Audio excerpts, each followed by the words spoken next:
អូនស្គាល់ទេបងប្អូននេះប្រភេទតងសុកឬមួយក៏ហៅសុកប៉ុន្តែសុកនេះសុកនៅក្នុងពោះមិនមែនសុកកើតកូនហើយទេអានេះគឺសុកស្រោបកូនតែម្ដងសុកគោនេះប្រភេទពួកនេះគឺសបោប្រូតេអ៊ីននិង collagen ហ្នឹងគឺ collagen ខ្លាំងបំផុតហើយនេះតែគេយកទៅធ្វើថ្នាំធ្វើអីគឺគេយកតងសុកហើយអញ្ចឹងអានេះគឺវាល្អសម្រាប់សុខភាពណាហើយបើនិយាយពីរសជាតិវិញគឺឆ្ងាញ់ពោះគោមិនដូរទេបងប្អូនអានេះស្ងោរឆាប់ផុយស្ងោរហើយយើងដាក់ចំហុយអប់ទឹកដូងណា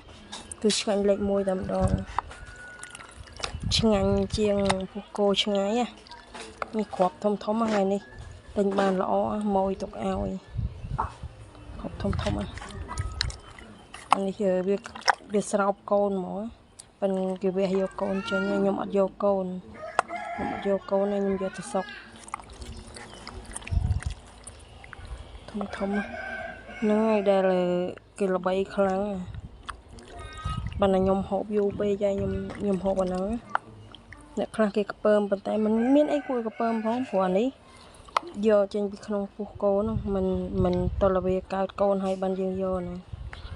អានេះរបស់នៅក្នុងពោះវាណាបើសិនជាខ្ពើមអានេះដូចខ្ពើមពោះគោអញ្ចឹងព្រោះពោះគោសិតទៅលាមកវាហ្នឹងអរគុណ